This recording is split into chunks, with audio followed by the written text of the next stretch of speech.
Hello guys, আসসালামু আলাইকুম। Welcome to our channel STS. So guys, আজকে আমি একটা নতুন কমপ্লিটিং স্টোরি নিয়ে হাজির হলাম। সো গাইস, ভিডিওটি প্রথম থেকে শেষ পর্যন্ত দেখার অনুরোধ রইল। So let's start completing story the wolf and the crane. The wolf and the crane. Once there lived a wolf in a deep forest. একবার গভীর জঙ্গলে একটি নেকড়ে বাস করত। It was very ferocious. এটা খুব হিংস্র ছিল। He always did harm to other animals. তিনি সবসময় অন্য প্রাণীদের ক্ষতি করতেন। So all the animals in the forest were scared of him. তাই বনের সমস্ত প্রাণী তাকে ভয় পেত। But they did not their protest against it. কিন্তু তারা এর বিরুদ্ধে প্রতিবাদ করার সাহস পাননি। They were quite helpless. তারা বেশ অসহায় ছিল। One day he saw a young lamb grazing at the foot of a small hill. একদিন তিনি একটি ছোট পাহাড়ের পাদদেশে একটি ছোট ভেড়ার বাচ্চাকে চড়াতে দেখলেন। He wanted to make a good meal of the flesh of the lamb. তিনি ভেড়ার মাংসের একটি ভালো খাবার তৈরি করতে চেয়েছিলেন। He fell upon the lamb and started devouring its flesh. তিনি মেষ শাবকের উপর পড়লেন এবং তার মাংসে গ্রাস করতে লাগলেন। Suddenly a bone got stuck in his throat. হঠাৎ গলায় একটা হাড় আটকে গেল। He sought help from the animals he saw around him.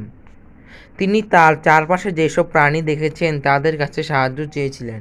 But no one came help to him. কিন্তু কেউ তাকে সাহায্য করতে এগিয়ে আসেনি। Then he saw a crane with long big fishing by the river side. তারপর নদীর ধারে লম্বা চঞ্চু দিয়ে মাছ ধরতে দেখেন।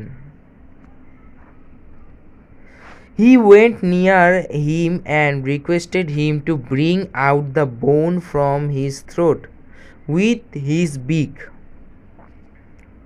তার কাছে গিয়ে তার ঠোঁট দিয়ে তার গলা থেকে হাড় বের করে আনতে অনুরোধ করলেন। He also promised to give him a delicious meal in return. বিনিময়ে তাকে সুস্বাদু খাবার দেওয়ার প্রতিশ্রুতিও দেন তিনি। The crane believed him and brought out the bone from his throat. সারস পাখিটি তাকে বিশ্বাস করে তার গলা থেকে হাড় বের করে আনে। Then the crane demanded a delicious meal, but the wolf said that he could easily swallow him when he entered his beak into his throat. তারপর সারস একটি সুস্বাদু খাবারের দাবি করেছিল, কিন্তু নেকড়েটি বলেছিল যে যখন সে তার ঠোঁট তার গলায় প্রবেশ করে তখন সে তাকে সহজেই গ্রাস করতে পারে। He added that he had শোন হিম সিম্প্যাথি। তিনি যোগ করেছেন যে তিনি তাকে সহানুভূতি দেখিয়েছিলেন।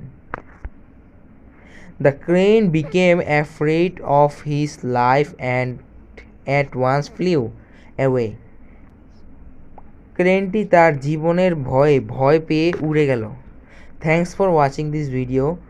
Please subscribe our channel and hit the bell icon. আবারও পরবর্তী একটা নতুন ভিডিও নিয়ে আসবো।